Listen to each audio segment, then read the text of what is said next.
Hey, She Slayers, and welcome to another episode of She Slays the Day podcast. I am your host, Dr. Lauryn Brunswick, and today we are talking about quite possibly one of my favorite topics to annoy people with, and that is the Enneagram.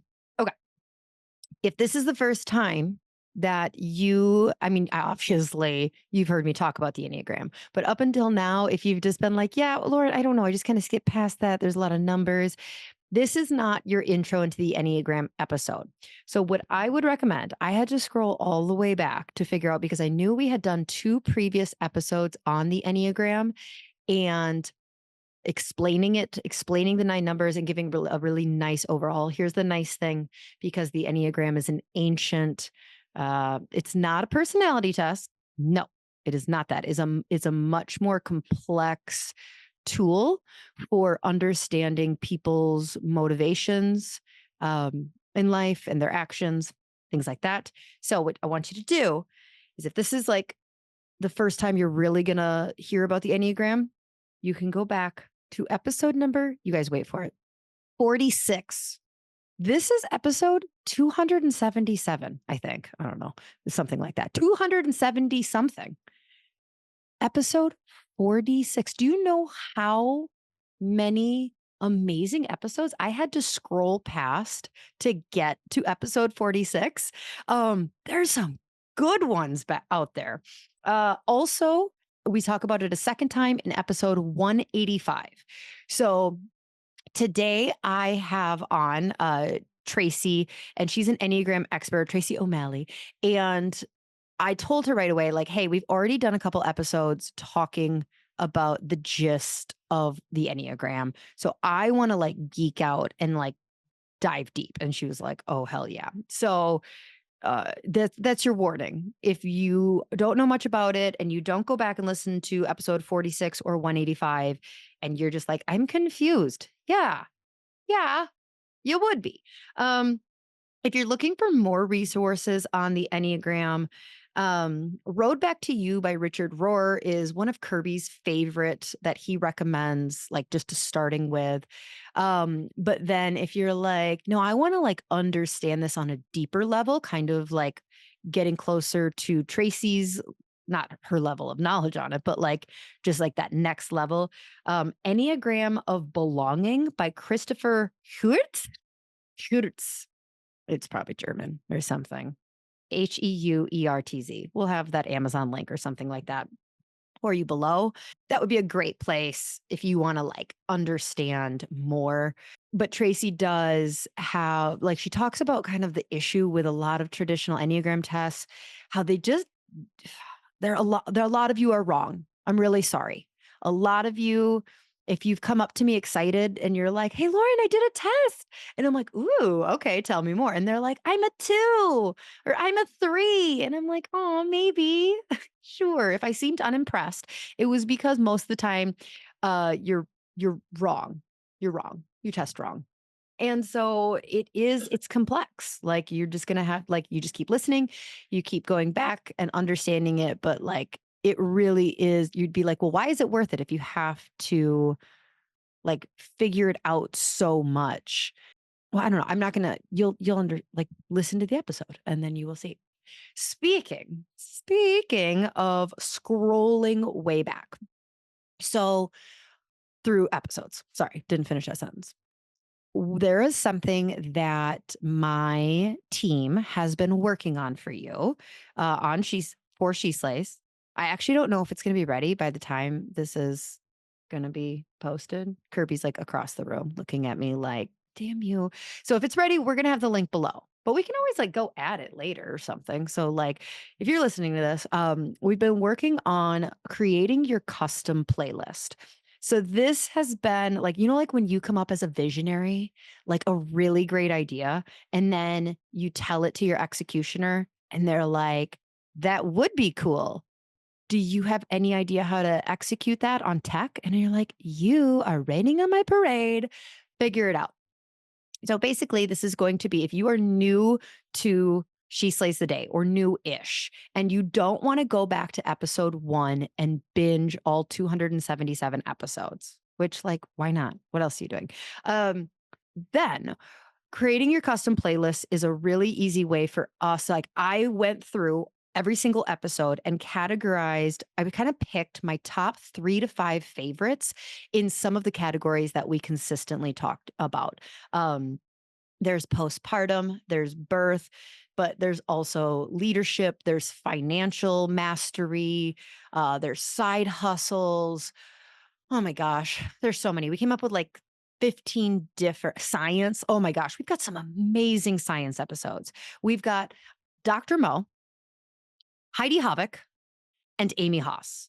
Like, holy F. We also had this polyvagal expert on, like those 4 episodes. Like, if you want to dig into the science of what is happening with chiropractic in your brain, oh, great episodes. But, anyways, so if that's done, we're going to have that link for you. So, all you need to do is put your name, your email, and then select like 3 of the topics that you're most interested in.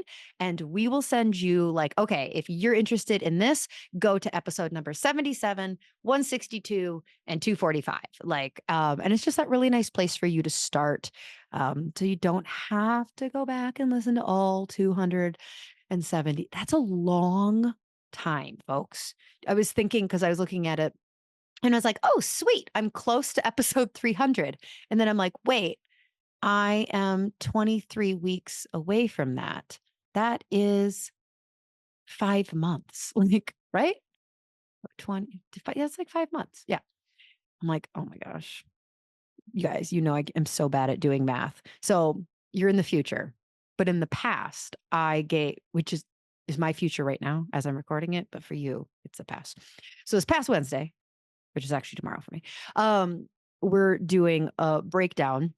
Oh, we're doing a free webinar with Elise and Stephanie Wigner on like the 6 things that financially savvy chiropractors know and you need to know. And so when we were talking about the 6 things and talking about breaking up, like who would talk about each, we were talking about like figuring out how to pay your associate. Because in the Multi-Passionate Chiropreneur, we have an associate payment calculator. And Steph and Elise really like it. And they're like, oh, you should talk through that. And I was like, okay, so here's the thing. I understand the concept. Absolutely. Like, I get how we pay our associates. It's just explaining it live because it's a lot of math. Like, you're supposed to take this and then you'd like figure out 20% and then you subtract it from this and that. And I'm like, I'm not like a live math girl. It's a really amazing spreadsheet that like is correct. But I don't think you've heard me try and do math. Case in point, I just can't do math in general. It's not even like recording. I was playing scribbage with scribbage, cribbage. I combined Scrabble and cribbage. No, I learned how to play cribbage from my 12-year-old. We're like having to like, you're like adding up cards and I'm just like, and 25 plus 7 is 32. And my Kirby and my daughter are just like, wait, did it seriously just take you? And I'm like, no, I was just joking. I was just joking with you to see if you were going to answer. So anyways, go check out that playlist, or creating your custom playlist calculator, because it's cool and it took a lot of people work. And like, if you have only listened to if you've just discovered the podcast in the last 3 months, there's a gold mine of topics that have happened, like really cool people. So today I have on Enneagram expert Tracy O'Malley. And she is a world-renowned master Enneagram integration specialist. She is trusted by thousands of companies for her expertise and facilitation, including Google, John Deere, Amazon, Facebook, and more, across many different industries, a trusted confidant and guide to the best CEO in the world. So she's great. You're going to love it. Remember, if you're new to the Enneagram, go back, episode 46, 185. Good to go. Let's take a breath. Dear God, I still don't fully understand why there's such a Christian link with the Enneagram. I'm sure Kirby has explained it to me multiple times. I just don't get it. But I know that one of the worst things that you would want us to do as we continue to discover more about ourselves, we joke about in the podcast today, how the best way to honestly figure out your Enneagram type is the one that reveals your most shameful parts of your personality. Um, and like it is kind of the truth of like, oh, it's easy to go like, oh yeah, I have a little bit of that good and that good. But like really, when you're going through the Enneagram types and you find the one that you're like, no, how do they know that? And it's embarrassing. And just like, God, I know that that's not, even though that's the way you kind of shorthand find your Enneagram, I know that that is so far from where you want us to focus on this. I love when people talk about this as a tool. It's not meant to be a box to describe this is who I am. It's not this like fun little pop quiz of like, this is my personality, just deal with it. It's really meant to show us just kind of our natural innate hurdles that our brain and our motivation, like really what can hold us back from becoming the best version of ourselves. We're not meant to keep our personality the same at 20 years old as we are 50. And like how we draw awareness around our strengths and where we can focus our leadership skills, it's such a shorthand for saving time and energy and really make quantum leaps in becoming the best version of ourselves. So thank you so much for people like Tracy, who will come on and geek out with me. And in your name we pray. Amen. And if any of you really geek out about the Enneagram, you must have listened to at least all 3 episodes. Don't come talk to me if you're going to come say you're a 2-wing 7. And if you don't understand that joke, you have not learned enough. But if you are like a geek about this stuff, come up to me at any conference, especially if you bring me a Negroni. Like just like, hey, I brought you this. I'm gonna be like, you want to talk about the Enneagram? Hell yeah. And whoever I'm talking to, I'll be like, get out of here. Get the fuck out of here. I want to talk to this person about the Enneagram instead. Um, so, all right. Without further ado, here's my conversation with Tracy O'Malley on deeply understanding the Enneagram and how you can integrate it. Right. And that's where I'm magical, probably unmatched in the whole space. So how'd you get into it? How'd you get into the Enneagram? How did I get into the Enneagram? I feel like I've always been very growth minded, like Mhm. always wanting to know my strengths and flaws, but like really, just what makes me tick. Because when I can understand my motivations of like, why did I react that way? Or Mhm. why do I think that, like, what drives my personality and my actions? The more information I have, the better I can use it to guide becoming a Right. better person. And so, disc and all of that. And like, I was really interesting because my birth date, I'm technically a Libra. And my whole life, I would read like Libra horoscopes and be like, You don't have Libra energy at all, I but don't I'm have, sure do you is your want to know rising why? sign a fire and your moon Both. fire? Both. I I have knew it. double. So like I there was knew it. this moment in Miami where I'm at this astrology class and we had to put in like da da da. And I'm like, well, I'm a Libra, but like I've never really identified as. And then she's like, oh, on your date, you're actually a double Leo rising. And I I was knew like, it. Leo, I that's knew what I it. fucking am. I I guess. felt Now it. I identify as a Leo. So then it was just one of those things where when I stumbled across an Enneagram 3, it was like, Hmm. oh shit. Like I have never been more understood type of thing. And then I became really obsessed with because I like understanding how other people tick because being a chameleon, like the more I know what makes you tick, I know what version of me to present to you type of Right. thing. And so it's like I became annoyingly obsessed with like, my husband. It took us forever to figure out him because he's a 9. They're tough.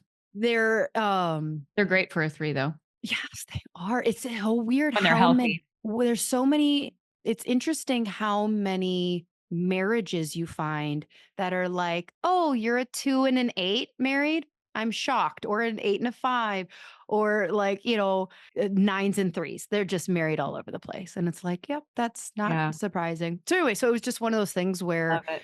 then when I would have guests on, I'm just like hearing their story and like I just want to get to know them as fast as possible. And Yep. so then I just be like, do you know what your Enneagram is? Like, what, can we just like, can I just download everything I need to know about you if you know? Right. And it's Right. great because when you ask somebody, I feel like you get either one of 3 answers, like 1, "Well, What is that? you're Ennio what?" And you're like, "Oh, never mind." Or 2 is like, "Yeah. Yeah, I think I'm like a 2 wing 6." And you're like, Yeah, yeah, yeah, "Oh, you have no idea. totally. Those are words." Or they're like, "Oh, girl, I'm an 8." And I'm like, "I fucking knew you were an 8." Yeah, Um, and so, yeah. So how I'm an did 8. you're an 8? Oh, Yeah, we should have let me try and diagnose. that's okay. I was raised by an 8. So was I. So, yeah, so there are a lot of like I've done a lot of like, am I sure I'm not an 8? Am I sure I'm not a 7? Because I have ADHD. Well, I know I Very can tell right now. Do you know about the tri-type? Ooh, tell me more. Okay. I can already tell what your tri-type is. So, I mean, we can do this on the interview if you want. Well, this is the interview. This is Oh, happening. oh, hi. Yeah. Yeah. Okay. Welcome. Yeah. So, how I like to explain the Enneagram is like we have a home base and I work this whole thing like a navigation system, quite honestly. And, since I was a little girl, I was raised by an 8, so and so are you. So that's pretty fucking intense, It's right? intense. Yeah. And you never know. Like, I mean, there's no poker face with an 8, which thankfully, like I prefer that rather than have to be, weeding Mhm. through the sneakiness of somebody. So I appreciate like what you see is what you get with an 8. But, they could pop off at any time. And, my 8 that I was raised by was also an alcoholic. So, since I was a little girl, because I'm an 8, also, I'm always kind of scanning for vulnerabilities in any kind of person. But that being said, I couldn't always express like an 8, right? I couldn't always That express like wasn't an safe for you in your house. right, but I was always motivated like that, like, that's where my fears were kind of housed, right? And that's how the Enneagram works. Like, we have a home base for each and every one of us, it really doesn't change. However, how the tools and strategies we go about to protect it can absolutely change. So, if you've taken an online assessment and gotten several different things, not surprising, most of the online assessments are inaccurate about 65 to 70% of the Oh my time. gosh. Yeah. I really don't even like using it as a hiring tool anymore because it's like No. you're a 2 I or a can help you with 1. that. I Sure can you help are. you with that. Good. I Good. can I would help you love with to get that. to that because it is like I still have Mm. employees that I'm like, yeah, you claim to be a 2, but I actually think you're a 6. But Yeah, exactly. And so back to, when I was a little girl, since I was a little girl, I've always kind of, if you've seen that meme with the guy from The Hangover, Zach Galifianakis, where he's like looking at this board and there's all these equations popping up and zooming in over his head. Since I was little, I've always kind of looked at people like that, like trying to put the puzzle pieces together. When I was younger, it was more to protect and guard mhm, and to have a leg up on you, right. right? It was coming from a survival Protection. place and Mhm. protection, right? It's like, if I know who you are, I can put my walls up where I need to, and you can't fucking touch me. Mhm. The last 15 years, however, it has been from a very different place. It's coming from compassion, care, and curiosity. It's like, if I can connect with you, then we can have some kind of intimacy, which is into me, you see, and connection, collaboration, all sorts of good things come when we, can put some of these walls down. But for most of my life, and as an 8, that's not natural for me. So I needed these other tools in my toolbox. So enter in about 12 years ago, I had just turned 40. So you can do the math where I'm at right now. And my kids at the time were 14 and 15. And on paper, I looked fucking solid, right? I was fresh out of a divorce, recovered nicely, like recession, all the things. Like on paper, I looked all right. People were like, oh my God, I don't know how you do it all, which that makes an 8 salivate. Like anytime you Mm. tell an 8 how strong they are, we're like, yay. With a 3, it's like, "Tell me how amazing I am." You like I that, was like, "What's the right? nuance of a 3?"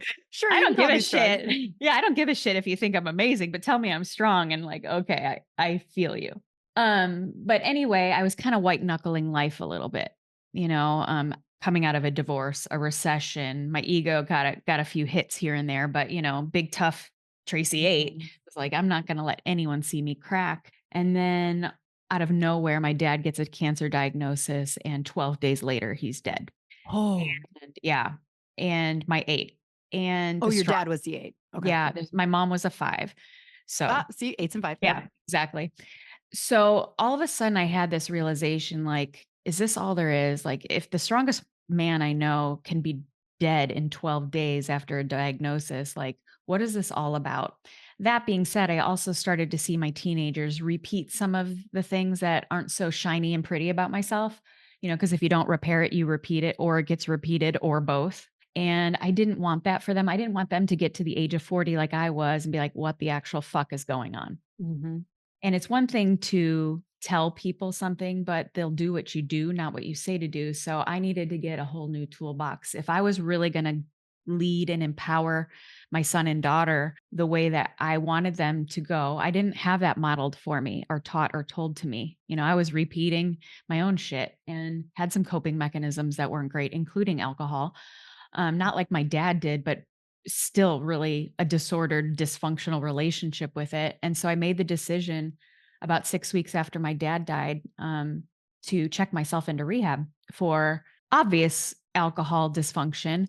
But that was tame compared to, I was gonna say, like, I've talked to so I'm in Wisconsin, oh, and I'm a Midwest girl myself originally. So, so, like, in Wisconsin has a very unhealthy relationship where alcohol is common. Like, it's called the Wisconsin alcoholic of like, yeah, well, yes, I drink every night, but yes, I don't wake up with a hangover. I go to work. I this and so that was like my dad. I've talked to people who have gone to AA Yeah, like they're Wisconsinites and they go to AA and they're like, "Oh shit, I'm not like you." yeah, And so then they end up not being successful with it because they're like, correct, I don't have that problem. Like I'm right, not getting fired. I'm not losing right. relationships about it. I just am addicted to alcohol. And Brene Brown had like mentioned something in one of her books where she's just like has an addictive personality. So she's addicted to everything type of And thing. I was. Yeah. And I walked into rehab and same, I grew up in Chicago. I mean, it was common practice to go to a party and everybody has their own individual cooler. Like that is just I was raised on that. Hmm. Like I was raised on falling asleep in the back of a pickup truck while my parents were inside a bar. Like that's just what we did in the Mm. Midwest. And my dad was the like Midwest alcoholic, like never missed a day of work, not a problem. I mean, he was Jekyll and Hyde, and so was I, but I wasn't like him. And exactly what you said, I could stop no problem. I didn't have a physical dependency on it at all. However, when I did drink, you never knew what you were going to get. And for somebody who likes to have control and be in power, I kind of shot that to the wind on any given day. And I didn't like that. And I grew up in that. And I didn't want my kids to have that. So I made the decision to go in. And I walked in full transparency. I'm like, listen, lady, I know I'm here for the obvious reason, but this obvious reason is the bodyguard to all this other shit. Food dysfunction since I was 5 years old, codependency, anger, you name it. I've used it except drugs. Like Mhm. drugs was because I was an athlete. So, I prided myself on not Listen. ever doing drugs. So, but everything else you could use power, sex, everything like I have used to cope emotionally. So I didn't really have an addictive problem. I had a coping problem. So I walk Mhm. in and on day 2 in rehab, my therapist, who's also an 8 from Texas, she goes, yeah, I want you to kind of do this Enneagram thing. I'm like, respectfully, go fuck yourself. Honestly, I'm coming in here with a lot of labels. I don't necessarily need another one. And of all the ones, like, none of them are good or bad, but Exactly. I will say I feel the worst when I'm talking to a guest and they're like, "I don't know what this is." And I'm like, "I think you might be an 8." And they're like, "Oh, I'll go look it up." And I'm like, "Oh, I'm Yeah, of all of them, none of exactly. them are And assholes, but if there was an oh, we're asshole, the 8 it's hole. the We 8." are. Yeah. It Yeah. is. And, she, part of the thing is being an 8 is we're always kind of testing people to see how strong they are because that's our measuring stick. My measuring stick is, are you strong or weak? There's really no gray area. And if I am spicy and intense and I can rattle you, you fall into the weak category. Well, good old Nancy didn't miss a beat when I was extra spicy on day 2 in rehab and, angry that this is where I was, even though, I checked myself in, nothing was, everybody in my life was like, are you crazy? You don't have a problem, which was my first problem is the people in my life thinking they're way worse than me. What am I doing? What does that say about them? And she's like, my dear, your best thinking has gotten you here. And this might actually help you get out of the box that not only the world has put you in, but you've also put yourself in. So how about you kind of like put the armor down for a second and give this a shot. And my 8 other therapists prior to her, I could rattle. And I mean, they ended up in a codependent bond with me. Oh my God. Nancy yeah. So it was grateful I got Nancy, and I still see her to this day 12 years later. And I was originally mistyped as a 3, which behaviorally, I can see that. Like, Mhm. behaviorally, if you didn't know me, when I am in full charge mode, I look very 3-like, but I'm not motivated remotely like a 3. I could give a Mhm. shit about titles, accolades, winning, unless it gives me strength, power, independence, autonomy, and control. Mhm. But when I'm in that mode for independence, autonomy, control, and strength, nobody will beat me, not even a 3. Right? So when we started diving in a little deeper, I was like, "Yeah, I think I'm an 8." And I was like, "Cool, the challenger. That's a nice, strong, powerful I'm name." And so then strong. yeah, like, That's why the "Yay." 3 is like the achiever. Yes, I I know. am. Duh. But when I got the 3, I was really excited because, yeah, I'm at the lowest point of my life being called the achiever. I was like, "Well, of course, duh. I'm not like any of these bitches in rehab, so, like, I'm gonna be great." And I wasn't like any of these bitches in rehab, and bless their hearts, like, I wasn't like all of them, and that's what's gotten me into trouble before is my robust ego, right? And when we can't humble ourselves enough to see we have something to learn from everyone, even people that are different than us, and the harsh reality is when I was sitting there learning about the 8 and I saw things like domineering, aggressive, asshole, controller. I was like, shit, shit, check, check, check, check, check. And I had this divine moment in that where like, and Brene Brown is where that day too, I was also introduced to Brene Brown, the gifts of imperfection. Get it? Everyone get it. Changed my life. That woman changed my life. Mhm. She's a one, by the way. I had this divine moment of recognizing that where there is darkness, there must be light. And I think this is really important for those of you that dive into personal development, self awareness. Like you must meet yourself with compassion, care, and curiosity instead of judgment, criticism, and shame. And although I could have very easily gone down the rabbit hole of, yes, I'm a piece of shit. Of course I am. I'm in rehab. I'm that single mom that's in rehab. That's great. Great, great little resume for my children. But instead, I went to like, okay, let's understand how we got here. Like, Mhm. let's use this navigation system to find our way back to who we were always divinely meant to be before life kind of kicked us in the teeth a little bit. And I saw things about the 8, like world changer, protector, world class leader. And I was like, I know that's in me. I've had it in me since I was a little girl. But because of the environment I was in, the expression of that got really stuffed down. Unless, of course, you put me on the playground and then I'd kick everyone's ass. But it Yeah, I really, know, you're not supposed to type children, but if I my do. second child is not an Enneagram 8, I don't know what. Like, there is no question in my mind. Like, Well, I'm in "Okay." this school that, like, obviously, we're not supposed to type children and tell Right, them. right. However, I do work with a lot of And it's families, so funny being at a helping them parent teacher understand their kids. conference when they're like trying to tell you, like, Ty put someone in a headlock. And I was like, oh, that's not okay. And they're like, yeah, she said he was trying to budge in line. And I was like, and I Mm, just want to be like, what do you know about the Enneagram? Like, exactly. can I just explain to my child and why my husband and I are not concerned and have no intention of dampening this? Like, Right. oh no, No. girlfriend we want to guide. Yes, we respect Guide. people's physical boundaries. But Yeah. yeah. I work with a lot of women who have Enneagram 8 daughters. And I'm like, okay, here's the thing. You're gonna get a lot of talking to about your daughter. And we want to harness that and leverage it for good.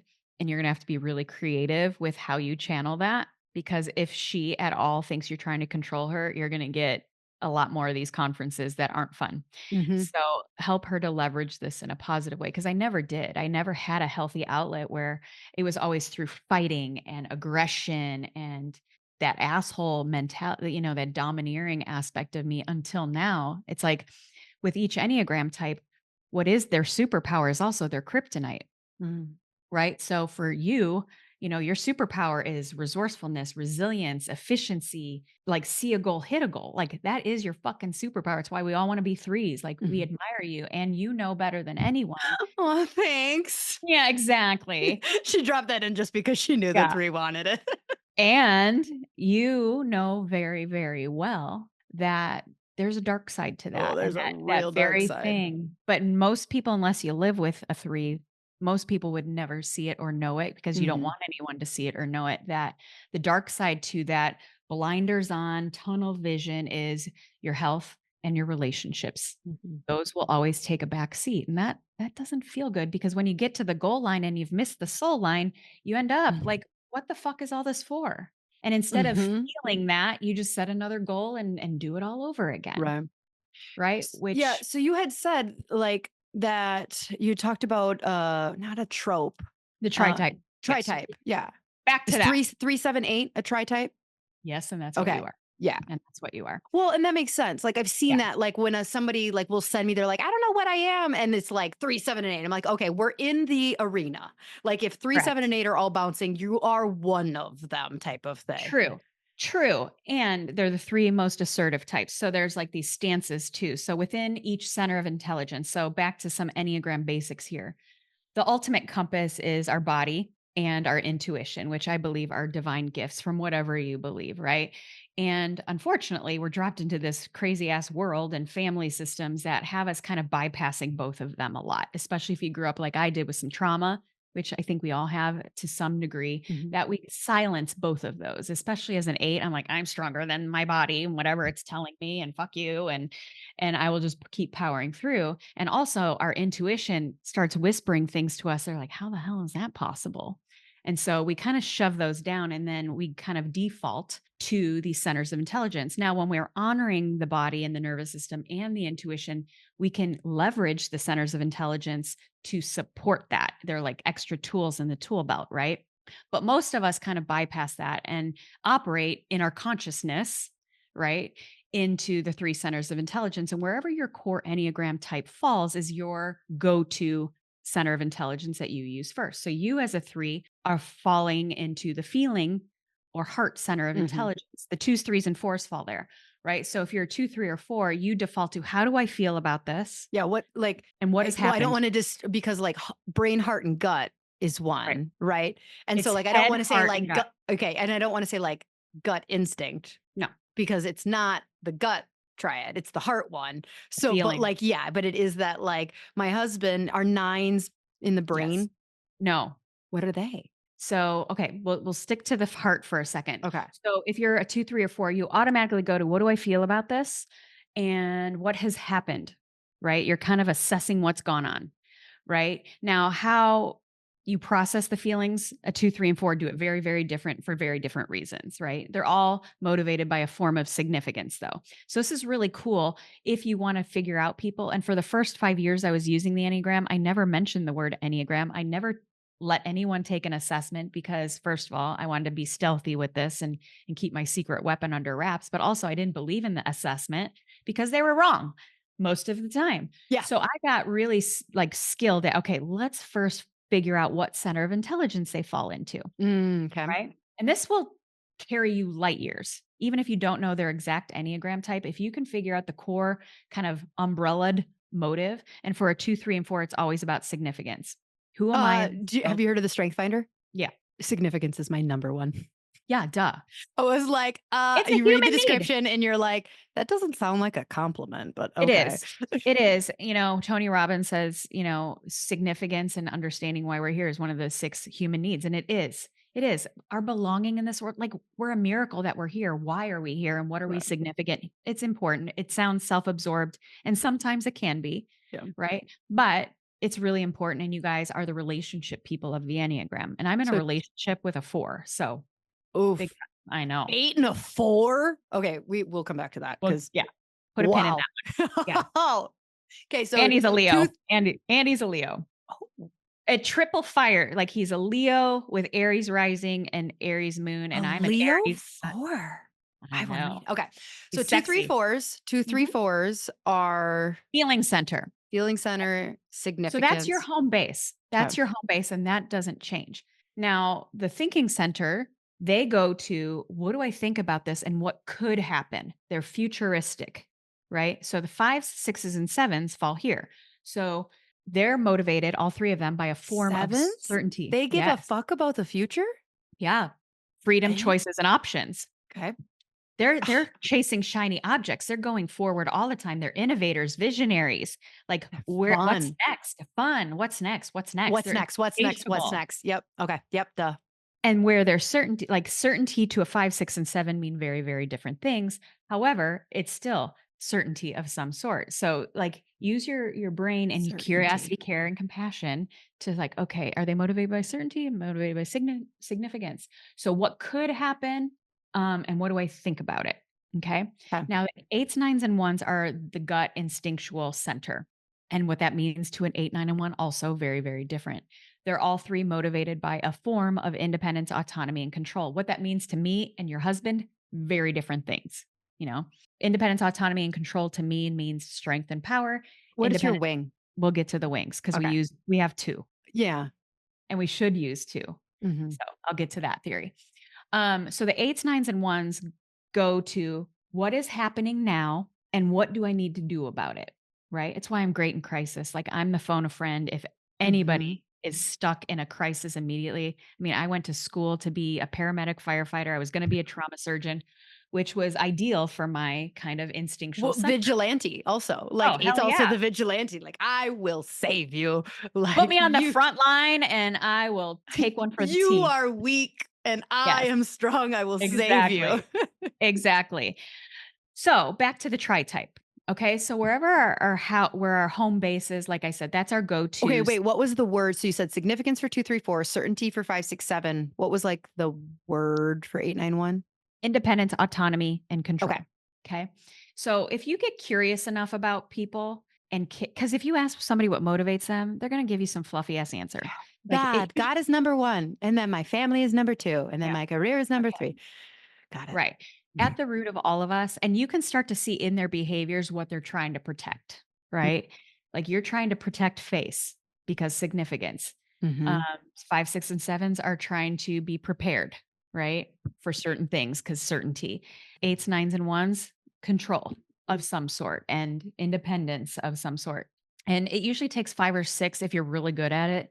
5 or 6 kind of deep dives into who they are to like, there it is. There it Yep. is. I got so good, I can do it within a minute with people. I'm like, ooh, and energy. I'm also kind of woo and got Mm-hmm. some clairs in me, a few of the clairvoyant, clairvoyant, Mm-hmm. clairsentient. I got a 3 of the 5 that are really fucking strong. So I can energetically pick up on things too. But the first 5 years I was using the Enneagram was pretty much like, okay, let's figure out what center of intelligence they fall in, and then I can break it down from there. So then we have these centers of intelligence, right? We do use all three. Obviously, you use more than just your feelings, you use your thinking and your instincts. Right. I use more than my instincts. I use my feelings and my thinking and so on and so on. So we each dominate in as a type in each of the centers, and that is what's called your tri-type. So it's why you can have three or two threes right next to each other, and their strategy for how they kind of work through the centers of intelligence are very, very different. Mm-hmm.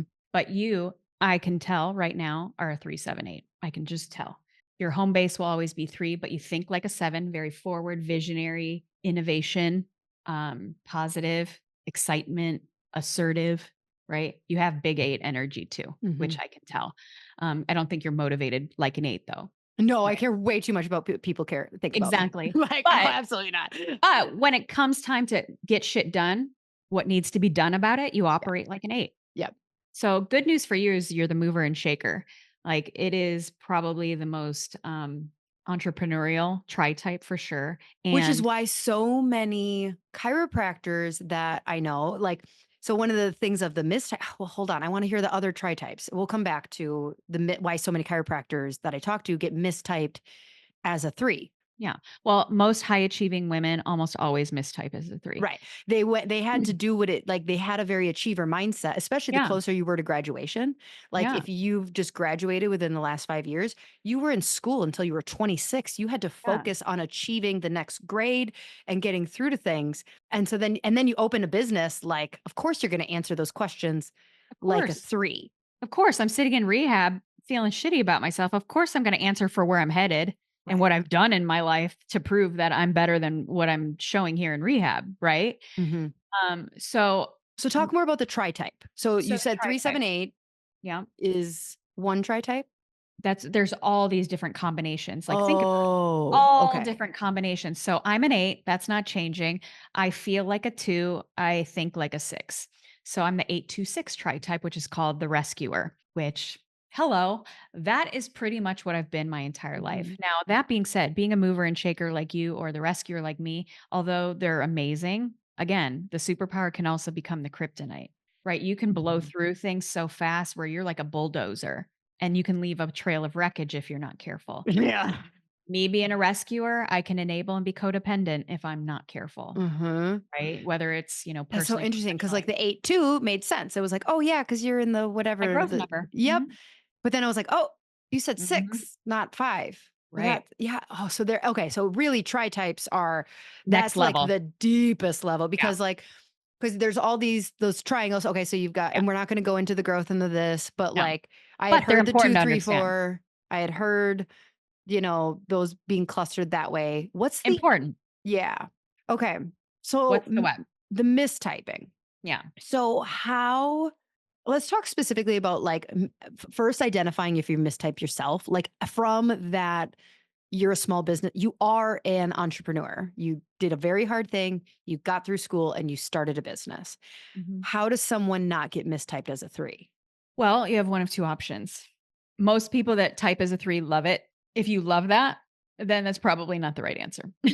I'm just gonna say. Oh, you went the opposite way. I was just about to like disagree with you because I thought you were going to say if you love it and you identify it, that's probably you. And it's like, No. no, no. No, Now, because I love specific to a 3, that's that all advice. of them. All of Okay. them. Like, So, when people tell me, "Oh, I'm an 8," and I'm like, "You're not oh, an 8." happy about that. Yeah. Because yeah, because you Oh, okay. yeah. Like, when I was mistyped as a 3, I'm like, "Well, fuck yeah." And I was like, "Oh," but when I read the 8, even though I liked the name and I was like, "Ooh." It's very confronting and convicting in a Hmm. good way. Like, you have a choice when you're confronted and convicted with this stuff. Are you gonna meet yourself with compassion, care, and curiosity, or are you gonna meet yourself with shame, guilt, and judgment? And I'm gonna tell you this, if you meet yourself or other people with guilt, shame, and judgment, you're gonna stay stuck. Hmm. Right? If you really are raising your hand and say, I want to be the best version of myself, I want to grow, I want to empower people, I want to make impact, then to whom much is given, much is required. And you must, there's no bypass around this. You must meet yourself with the care, compassion, and curiosity and other people.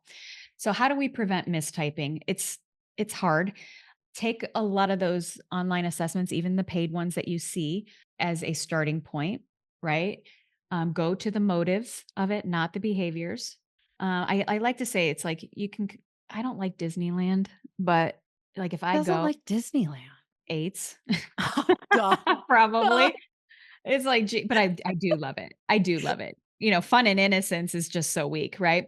But now I like it. However, if I'm going to Disneyland, I'm taking the fast pass and I'm Yeah. going like to the front of the line, all the things, right? And there's 2 schools with the Enneagram. You can take your time with the journey of the Enneagram. If you really want to use this powerful navigation system that has completely helped me transform my life and thousands of others that I've helped with this tool, take the fast pass. And that is my assessment that I have that is over 95% accurate, which is amazing. And it's cool because, like I said, the first 5 years when I wasn't using any of this and people would tell me, they're this, they're this. I'm like, no, you're not. No, you're not. They're like, I Mhm. think I am. I'm like, and even my own children, right? I knew what my kids were. And that was probably the most confronting thing about this whole thing was understanding what I was raising and how I tried to communicate with them. But this mistyping, 65 to 70% of the time, those tests are inaccurate. In the first little while, I would have people take it and then I would do like interviews with them. And those statistics rang 100% true. Like every time they were 65 to 70%. So I would like interview them and help them discern what that was. Right. Now the assessment that I have today, 95% accurate. In fact, I'm accredited with it. And the people that built it, they're like, why are you taking this? I'm like, I just needed to know I was really good at this. And I am. So, there's 2 ways. Get the fast pass, do my assessment, get the blueprint that I have created for you. That's like your roadmap, your navigation system. Like Mhm. you'll know for sure. Or you take your time with it. And neither one is wrong because the shit's really confronting, right? And complicated because it's like, well, Well, are you I mean, it is, but it's like, it's well, complex. are you a healthy 3? Complex. Are you But the yeah. cool part about this is because it's a navigation system, if you aren't your healthiest, you have the roadmap to help pull yourself out with compassion and Mhm. kindness and gentleness, right? So when I'm sitting in rehab, realizing, oh, on the scale of healthiness of the 8, I'm not at my greatest point here. Yep. If But you because I can see where I'm headed, my growth number, right? That's the target right. I'm aiming for. Like, I want that. At least I know the target that I'm shooting at. You can't hit a target you can't see. And the Enneagram helps you see the target that's meant for you. Mhm. And all my life I wanted to be like a 3, but like I can't It be. didn't fit. It didn't fit. Didn't Would fit. you say that there are certain numbers that if somebody like, okay, like literally they walk up a blank slate and they say, I took a Mhm. test and I was a 2, Mhm.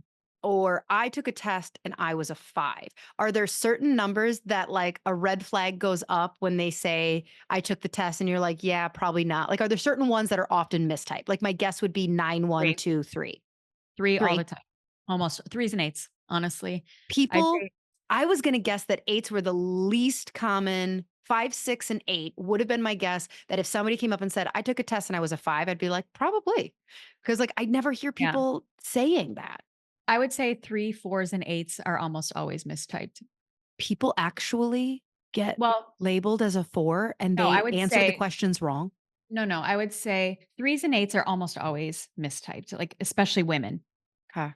Almost every woman that comes to me and says, "I'm an 8," I'm like, "Not sure." And then there's others, I'm like, "Yes, you are." Almost always 3 women are mistyped, because especially in the world we live in today. 4s are usually mistyped as something else. They don't type as 4 and then there's something else. They're almost 4s are almost always mistyped as something Called else. something else, but they are a Right. 4.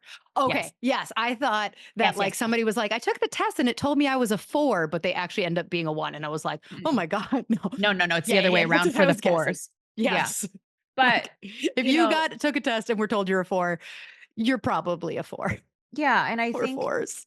yeah, but a Funny lot of story times about 4 though, quick. yeah. So she's 12 now, and I would trust her a lot less now that she's in puberty, but my oldest, she got really interested in the Enneagram around the time that my husband and I were talking about it. So, like, when she was 9, she wanted to read The Road Back to You Mhm. because, she's like, "Can I read that?" And we were like, "I think so. Yeah, sure." And she came down from her room one day crying. Mm. And she has this book in her hand. And I'm like, "Honey, what is wrong?" And she goes, I just don't wanna be a 4. That's how you And know you're a 4. I'm like, in my head, I'm thinking, "Oh shit, you're a 4." Mhm. Like, that's exactly Yep. how you know you're a 4 when you read it and you're like and I think she literally said, "Any of them except that one." And I was like, And I "Babe, you're believe too young. You're too we're young." we're given exactly what we're supposed to do in this world now. Yeah, being an 8 has come with a lot of challenges for sure. And now I'm so grateful, like, because we can get to the health. 4s have it hard. I was raised with a 4. I'm in a relationship with a 4. It's torture sometimes for them. And they are just so magical. They're just so freaking magical in all the beautiful and extra ways. Like they're so extra in a lot of ways. But yes, if you read it and you don't love it, probably you're on. If you read your type on one of those assessments and you're wearing it like a badge of honor, I almost guarantee you're not. So, is 6s I've heard that 6s are the most common Enneagram type. I don't know. I've heard that too. I don't see a ton of them. Maybe because of the industries in the work that I do. 6s, I was in a very close friendship with one, and they're great to have on a team. They are the master troubleshooters, strategists. They're really good on a team because they're always making sure everybody's doing what they're supposed to be doing because they don't want to be blindsided, quite honestly. I don't know. It just depends on the circles you run in. I mean, we live in this very diverse world, so I don't know about that for sure. I just have the least amount. So, like, I would say, yeah, 4, 5s, and 6s. I have the least amount of people saying, I took the test and that's what it said I Mm. am. And like the people who takes the longest, like who are the most confusing to figure out? Probably 4s. 4s? Um, Don't they just start crying right away? And you're like, no, oh, not it all all of makes them. sense now. No, because 4s are motivated by a form of significance, but it's different than your significance. For a 4, Their significance is being their authentic and true self. So they're always kind of switching it up. So you never know what kind of version you're going to get on any given day. It could be the emotional, it could be the artist, it could be the creative, it could be the entrepreneur. You never know sometimes because they're trying to find their significance in who they were designed to be, not through a measuring stick of performance or being appreciated or loved like a two, but like, who am I and what am I here for? Right. So, depending, like Robin Williams was an Enneagram 4, Anthony Bourdain was an Enneagram 4, John Mayer is an Enneagram 4, very, I mean, Robin Williams Wow. could change on the drop of a dime and he made it his Mhm. work, which was beautiful. Mhm. But we also saw how his life ended. Mhm. Same with You know Bourdain. Same, right? Yeah. And John Mayer, like, the songs he writes are magical, but usually he writes them when he's blowing up his life or blowing up his relationships. Like, if you've read, Jessica Simpson's book, amazing. She was in a relationship with him, and he would do this thing with her where they'd be in this passionate love affair, and then he'd break her heart and put out a fucking great album. And a lot of times 4s will blow up their life in order to find that creative juice for them. So they can be a little extra with that. Speaking of wings, there's like for the Yeah, longest thanks. time, I thought I was a 3 wing 4, which Mhm. right now in the moment, you just saying that, I was like, "Ugh, that, yep, there's that wing." But that wasn't why I thought, you know what it was, is I thought I didn't care. Sounds so ludicrous. Okay, I know what you're gonna say. I saw I thought I didn't care what other people thought of me. So I thought I had no two. Like I thought I had zero empath and very like I was like, I there's no way I'm a wing two because they just want everyone to like them. And it's just like, wait, you don't think that you want everyone to like you?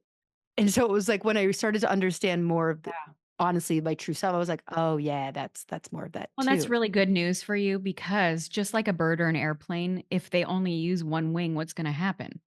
Mhm. They crash, right? And I hate the education and the way people talk about wings. It's why, like, I'm very Yeah, different than you got a little like, "Meh," about it, and I was like, Yeah, I was "Ooh." like, "No, no, no, no, no, no, I don't like that." Because you're missing the boat. How You need so? both. Okay, so if we look at the framework of the Enneagram and the navigation system that it is, so you're a 3, your growth number is 6, right? Mhm. So you're Which always is kind of kind of crazy that I understand the 6s the least. Like, that doesn't well, bode that's well for not me. uncommon. That's not I'm like, uncommon because everybody's growth number is the one that we understand the least, and it's the "Oh, one that's the biggest stretch for us to go to, and it's also like, "What? How? Exactly. How?" oh, okay, good." Well, that makes me feel Yeah. better that I'm Yeah, not, yeah, like, yeah. just a fucking No, no, insane no. person or because I've No. just been like, 6s are so elusive. I don't even know. I think when I'm Right, healthy, I'm you getting an judge it. award. I'm getting You an judge award, it. but I didn't do it by competing. Exactly, it's very judgy. Our growth number, we judge those people. 5, their growth number is 8, right? It's very hard to see a 5 step into the 8 zone, right? Mhm. I'm an 8, my growth number is 2, and when I was sitting in rehab learning about this, and all of a sudden I looked to the navigation and saw where I go in health, and I saw it was a 2. First of all, like, I got really sad because I was like, "There's no way I can access that." And I also saw every single time I was on the verge of compassion and empathy, I would sabotage it because the 8 in me is like, that's weakness. So when I was, and I'm also raising a 2 on top of it. Mm. So it's good that you don't understand. It would be, if you did completely understand your growth number, then honestly, you probably wouldn't be into personal development. You're like, I got this shit on lock, right? But we're all growing. So everybody's growth number is going to be the thing that is like the opposite of us and the one we understand the least. And it's the biggest challenge for us to kind of get to, right? And this is where the wings come into the play. Because if you're just left to your own 3 ways, you will bypass anything a 6 would want you to do. And you're like, I'm just going to head down, power through. Where a 6 is the master of the reverse engineering, troubleshooting, having a plan. 3s just like to get to the finish line fast. They don't want the plan. They'd rather ask for forgiveness than permission. They'd rather clean up a mess later, but finish first and win. Mhm. And I'm sure there's evidence in your life where you've plowed through shit and created a lot of damage, cost a lot of money, Yeah. blew up a lot of shit. There's a lot of collateral relationships in the last 37 Exactly. years. Whereas if you were able to harness the power of the growth of the 6, you'd still fucking win, trust me. Mhm. but you would have a lot less collateral damage. Now, left to your own three ways, that will never happen. This is why the wings are the superheroes of the Enneagram, and they're the numbers on either side of your type. So if you guys are following along, You cannot be a 2 wing 7. It doesn't no, exist. You're either a ever. 1 or a 3. Exactly. So you as a 3 have a 2 and a 4 as wings. You need them both because because the 3 is that tunnel vision. It's kind of like doing a DIY project. Like having the right tool for the job is really freaking important. And most of us, it's like think of your core type as a screwdriver. We all know how to use a screwdriver. We don't need a tutorial, we don't need a guide, we don't need anything. And how many of us have pulled out a screwdriver trying to do the job with it that we need like a hammer for, right? Yeah. So sometimes using our core type natural stuff isn't the right tool for the job. As a mom, I'm telling you right now, Oh, yeah. using my 8 tools, not necessarily the greatest tool for the job all the time. Right. So thank God for my wings and my growth and my stress number. Like I have to use the rest of the navigation system a lot of times as a mom because my intensity would blow through their beautiful spirit Right. if I just led with that all the time. So think of your wings as like a supporting cast or supplementation Okay. or the tools in the tool belt that maybe aren't your natural go-to, but you get skilled in using them and using the right tool for the job. So for a 3, before you just plow through things, like, okay, are there people involved? Is my heart involved? Compassion, relationships, empathy. That's your 2 wing. If you need people to help you cross the finish line or you're doing work that's very impactful, the 2 is like the human aspect of this. Like, yes, you're going to always want to win. You're going to win, and the more that you have care, compassion, empathy for people, when you get to the finish line, you're not going to be alone there. How great is that? Mhm. But it slows the process down. So that's why you don't like it very much. Mhm. Because care, compassion, empathy, it can get messy because Mhm. people's emotions are a lot. Your emotions are a lot. So you'd rather just shove it down, not That's deal with funny. it. That is yeah. Right Yeah. So then the now, 4. Mhm.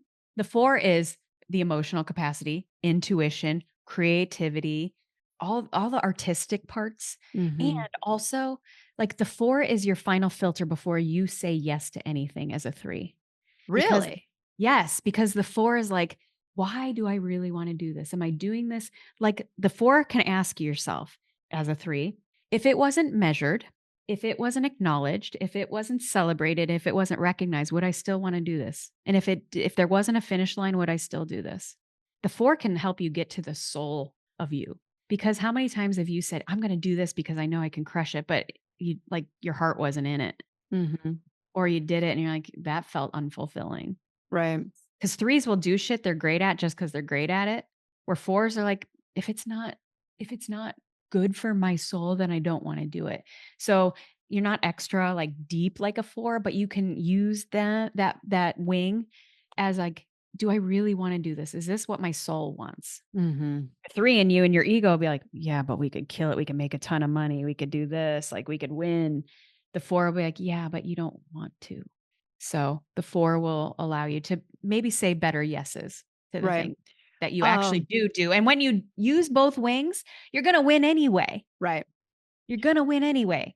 So I think that one of the most surprising numbers that are next to each other Mhm, for someone once they start to understand mhm, of like what those two that does that even exist yeah, is the 8 and the 9. mm, What did you think I was going to say a different thing? What did you think I was yeah, going to say? 4 and 5. Oh. 4 and 5 is Oh like yeah. it's a big stretch for them too. Also 6 and 7. Yeah, Okay, okay. I guess as we go through them, yeah. but like But so those 3, like, those 3 sets, yes. So the 8 and 9, when I think about it, like, because I my mom's an 8 wing 9. And like if I didn't have such a like, oh, that is so her, like I would be like, I can't even picture what an 8 wing 9 would look like. And then my husband, he goes, I don't know if I am. He is a 9 wing 8. And so they're just so like I can see it, well, but I will it's say this, if you're in the camp of saying I'm an 8 wing 9 or a 9 wing 8, have at it. Just know that you you don't have to like it. Yeah. I don't like it, but you have to very much develop your other one Yeah. because 'cause they're I, equally important to right. support you. It's kind of like closing down a toolkit. I hear what you're saying of Yeah. like if I identify as only a 3 wing 2, that means I'm not putting any of my resources into developing some of the amazing tools that a 4 can provide for me. And if you want to get to your growth number, you need both. Got it. That makes sense. I Okay. think that I still really characterize and categorize people by their air quote like by their wing because Well, it definitely changes the it's expression. so different. Yeah. For sure, for Yeah. sure. And you can see that. And a lot of that might have to do with the tri-type as well. But so another thing about the wings too is we can use these in very dysfunctional ways. And I'm gonna to the point of the 8 and the 9 thing. So I'll use myself as an example of healthy wings and not so healthy wings, right? So as an 8, I have a 7 and a 9. In my younger years growing up in the home that I grew up in, when I was in my home, when my dad was around, I very much presented and expressed like a 9, Mhm. right? The peacemaker. I was playing Mhm. chess with the Keeping whole harmony. family. Yeah, I had a mom that was a 5, a sister that was a 4, and a loose cannon for an 8 dad, and I'm trying to, like, play chess, like, my sister would pop off, I'm like, "Oh my god, do you know what you're doing to this household right now?" And my mom would just shut down, I'm like, "Jesus, can you just show up?" Right? So the 9 in me in the household expressed, as that unhealthy peacemaker, right? And I would just enable my dad. I had a very codependent bond with my dad, very dysfunctional, but he was the strength in the house. So as an 8, I was like, I'm team strength. So I'm going to Mhm. be bonded and meshed with my dad. Whereas my sister and my mom, I deemed as weak. Right. So I'm not in their camp, but they were pissing me off all the time because they're messing with the harmony I'm trying to keep here because we don't need a loose cannon 8, Mhm. popping off. Now, on the other side of me is the 7, right? That's where my escapism came in: food, alcohol, shopping, sex, Mhm. right? Those things fell into the 7s, they're very adventurous and they don't want to feel the hard feelings and chase shiny objects and like insatiable on to the next. They're gluttonous for what's next, what's next, what's next. And when you're dealing with so much hurt and pain and sadness and anger and shame and guilt and all the things, like as an 8, that feels very weak in my body. So let's use the 7 wing to avoid all of it. Yep, let's book a vacation. Book a vacation, do Irish car bomb shots, let's hook up with someone, whatever that looks like, right? Let's build another business. Like, it's all these things, shiny object chasing. Now, how I use those wings today, 7 is my visionary. It's my playful innocence part too. And I'm raising a 7 and a 2. So I have a kid, like it's cool. The 3 of us, we have one in each center of intelligence. So like we're a really strong team now that we're healthy. But my daughter is a 7, and when she was little, like she's why I dove headfirst into the Enneagram because first of all, I never wanted a daughter because I didn't know how to do girl things. I was Feelings, that yeah. masculine energy, and of course, I get this free-spirited, girly girl, feminine energy, powerful Enneagram 7 daughter, of course. And she's a 748 tri-type, so like she's the messenger. And when she was 4, I had this like rage come over me. Like I was like how does she get this free-spirited life that I never got? And I was Mm. so angry, and transparency, I was 28 at the time. That's when I dove headfirst into like all of my so that was 25 years ago that I dove headfirst into a lot of personal development before it was a thing. And so she's a 7, and I didn't understand like how you could be so free spirited and unfocused in a good way and not get betrayed or violated or have all these things happen. So she's why I studied the Enneagram, but I also needed to understand how to communicate with her because my tactical brain was always like, when she's popping off on all these ideas and we could do this and we can do this. I'm like, you can't do that. You can't do that. How the fuck are you going to do that? And I could Not see. realistic. What are you talking about? Right? That's the worst thing to do to a 7. It's like putting them in a box and closing it and saying, "Guess what? All freedom, options, and choices are off the table." And that is like their biggest fear. And if I didn't learn how to communicate with her, I was either going to crush her spirit or lose her or both. Mhm. And I didn't want that. So thank God for this beautiful tool. Because there when she's popping off all these ideas, my still 8 brain goes to, oh my God, how the hell does she think she's going to do this? However, I need more of that visionary spirit in my life. And also, she's more likely to use my tactical wisdom and my power if she feels seen, heard, understood, valued, and loved by me. So now when she's popping off, I'm like, oh my gosh, you're going to do all of it. Totally. Which one are you doing first? And I'm like, "But Which if you is do this first, you can have that option, this option." I'm always talking about freedom and options with a 7. mm. So, that's how I Oh, I use love my that. 7. Like, that just made Yeah, my heart so warm of like, you're going to do all of it. all of Which it. one first? Like, it was just like, oh my God, you just took so much. And that's why it's such a, gosh, it's such a beautiful tool because, And like, today it's yeah, and today, exactly.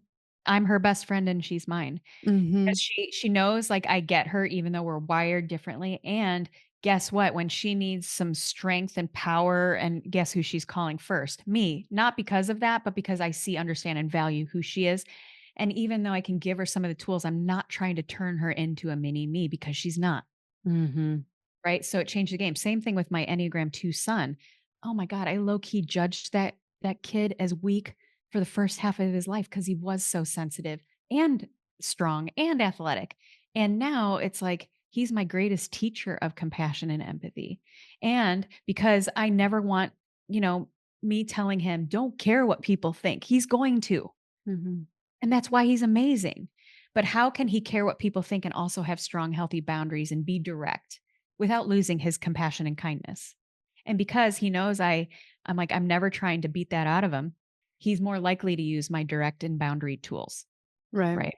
So that's how we start to use the Enneagram. But the 9 and 8, that's a like how I use the 9 today is why I'm able to do the work I do. It's why I am the mom that I am. Because the 9, when they're in health, I mean, whatever the divine spirit is, whatever you believe in, I think is a 9 on the Enneagram. Well, that's why they position it at the top. Yes, because they have the ability to see the bigger picture of all of us, of all the rascals within the Enneagram. And their gift is You non-judgment. hooligans. Awesome. Yeah, we're a bunch of rascals. If you think about like even the story of Jesus, right? Like, and the rest of the disciples were all a bunch of rascals and crazy ass people. But the 9 has the ability to see the bigger picture without judgment. So you'd say Jesus was a 9 if he Yeah, I had to do. have a type. Yeah. Yeah, a social Enneagram 9, Mhm. which that's a whole nother ball game. I think Jesus's tri-type was a 937, which is the Well, I ambassador. mean, he did have to 7 though. Tell me, oh, vision for the future. Okay. Yep. Got Yeah. Mhm. it. How do you This is figure what out I your do. This is tri-type? what I do when I'm talking to people, looking at dogs, like everybody, I'm like, okay, like the equations go off in my head. So Where do they how do you fall? figure out your tri-type? Well, it's a little more complex. Yeah, And usually that takes a guide. got it. That makes But sense. Yeah. yeah, usually that's next level Enneagram. And when Mhm. I do like consulting or, a one-on-one deep dive with somebody, we go deep into that and like Yep. how to utilize that. It's not entry level, like basics Enneagram. But now how I use the 9 today is very much like the ultimate peacemaker. Like there's a big difference between a peacekeeper and a peacemaker. And dysfunctional 9s operate more like a peacekeeper rather than a peacemaker. And Love that. peacemakers, they don't love conflict, but they're not afraid to step into the fire, right? But it's not like an 8 does. 8s love, like, we eat intensity for breakfast. Like, that isn't always my right tool for the job, right? So I need the 9 to kinda like, "Okay, pick and choose here," and even though, like, I know how I wanna say this, I run just like I tell you, like, run everything through the filter of the 4 before you yes yourself. Before I ever open my mouth, I ask myself, "How would a 9 say this?" Mm. Because that will be inclusive. Then I can talk to everybody, not just 8s, 3s, and 7s like me, the intense ones, right? Like, I need to be able to communicate with my son, and a 9 can give a softer truth to whomever's in front of me, whether it's good truth, hard truth, whatever. And so it allows me to kind of discern who's in front of me first before I just pop off like an 8 would and Mhm. be maybe a little direct too harshly. I'm still direct as fuck. That's not changing. Right. That's never changing. I'm But always going to be intense. it's your brain thinking, "How would a 9 say this?" Which a 9 is like, "Well, you Because the 9 tried. is all You about tried. You did a harmony. good j" yeah. Yeah, the 9 is about inclusivity and harmony.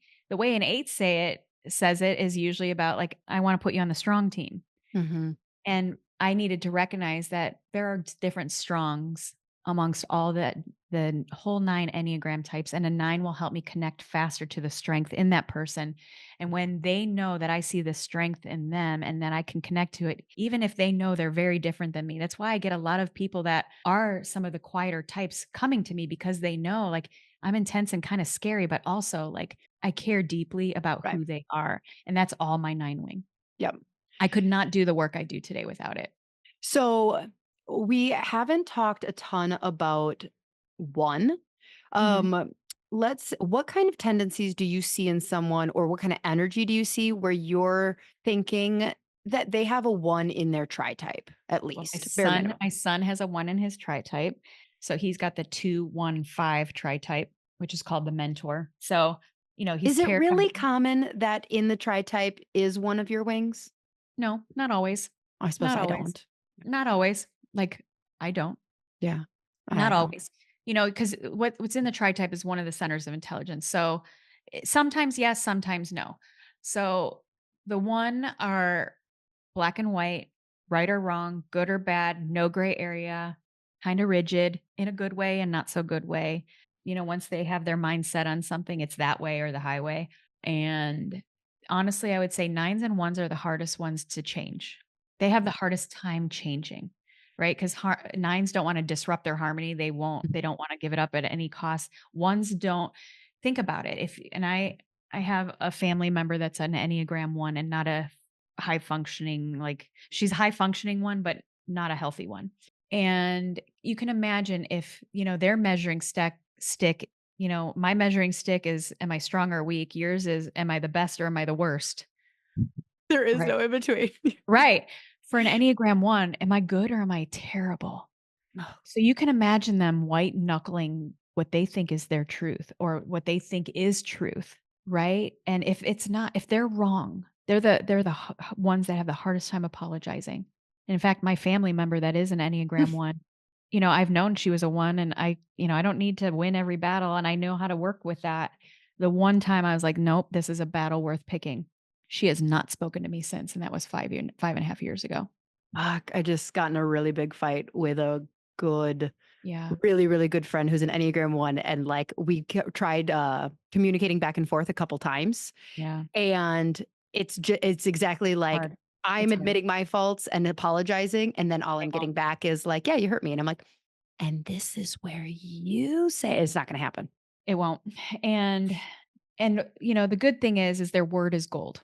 Their word is gold, they're meticulous, they are high integrity because of that standard that they hold themselves to, and if they really believe they're right, they will go to the end of the earth and dead before they admit they're wrong.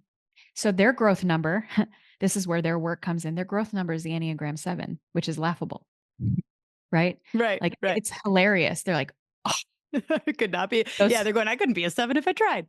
They Yeah. need to be though, because that's where they can find gray area. And without their wings, that 1 will just, nope, nope. And that 2 and 9 can give them 2s and 9s live mostly in the gray area. They give people the benefit of the doubt, and 9s are like, "Yeah, whatever." Right? So, they really need those wings to be able to embody that 7. 1s, I would not wanna be a 1.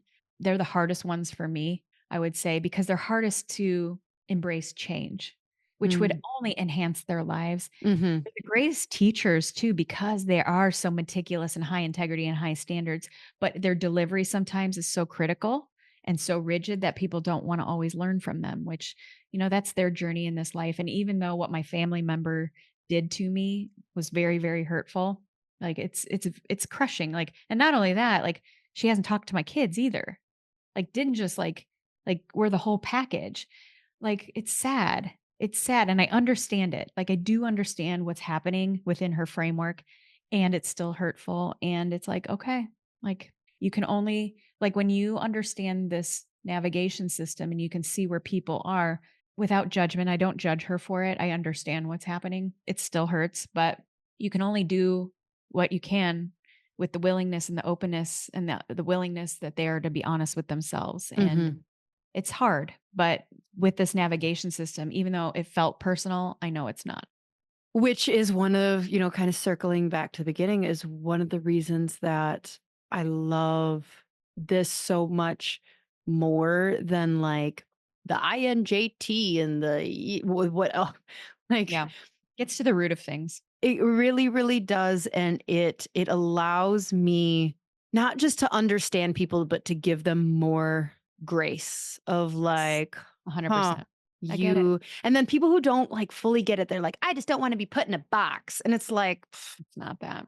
it's not This that. blows the lid off the box, let me Yeah. tell like, what I've been able to do in the last 12 years, fully understanding and being able to put words to the navigation system that I've always used my entire life. Like I've always tried to like the Enneagram just gave me language not only for myself, but now I teach it to millions of people all over the world and in companies and teams and organizations and and families. Like the gift of this beautiful tool to put words and some framework around how we deal interpersonally can change the entire game and accelerate Mhm. transformation beyond. Like I broke every generational cycle with this navigation system. I have become the mom that I always wish I had.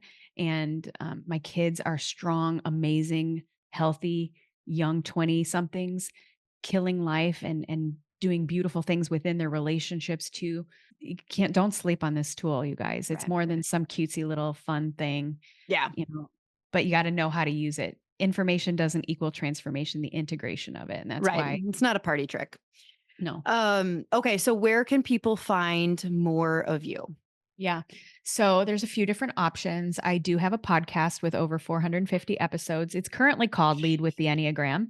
The name is probably changing. So if you put my name in, if depending on when you listen to this, put my name in Tracy O'Malley into any of the podcast platforms, you'll find me. It's either Lead with the Enneagram or something around legendary shit, something like that. But 400 episodes. TBD to be decided. Yeah. Enneagram is very high focused in a lot of it. Are you There's gonna have the Enneagram in the name? 100 in the subtitle, I will for Okay. sure. It will still be there because it's so much of, like, how I break people down, Right. the legends of leadership for sure. So there's that. You can go to my website, tracyo'malley.com, where if you wanna take the assessment that is accurate 100% and get a 75-page customized blueprint for you with your entire soul framework and roadmap, it's there.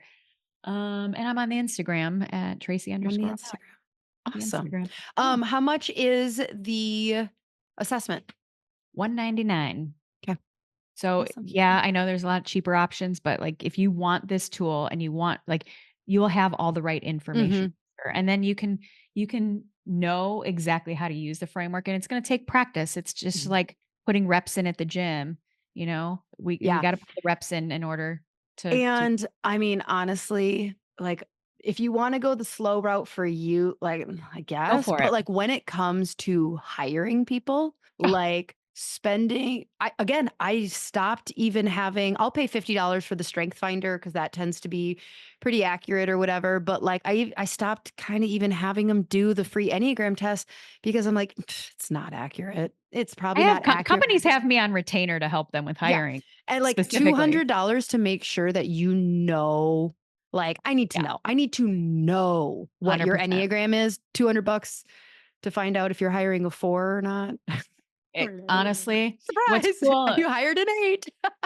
Good luck. Well, it's funny because this one company, like I work with the entire company and I work with the executive team, the C-suite executives, and then I went in and did workshops for every department. And so now I have the org chart of the entire company Mhm. and they know everyone's Enneagram type too. So like now it's like, okay, how do I deal with this person? What's the best way to say what I need to say to them? And so I'm always kind of like on these consult calls, like, okay, I know you need to say this, but this is how you say it so it's received well, Right. and you get change that you need out of this person. Because Yep. if you say it this other way, good luck. And Right. there's this company, I was like, you got an 8 in your hands. This like, and it's funny because she just booked with me and even in like her questionnaire of like what she wants to talk about was very 8. I was like, oh, I'm so obsessed with her. But it's really important to understand like when you're dealing with people, which are the lifeblood of your business.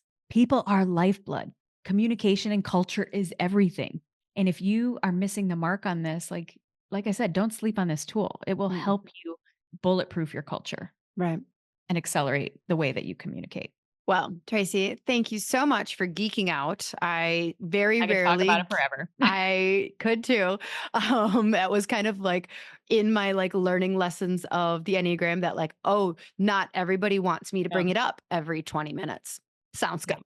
Yeah, it's funny though, because like, I'm known for this now, like and I don't bring it up and people are like, "So?" I'm like, well, if you're going to go here, we're going to go We're here. gonna go here. All You right. opened the door, so You can't don't be open like up a can of worms and expect one to pop out. Like they're right, going to fly out. right. So, yeah, Well, thank you so much for coming on. This my was really, really pleasure. enjoyable. We'll have links below. Yeah, thank you. Thanks for having me on, babe. All right, until next week, She Slayers. Bye.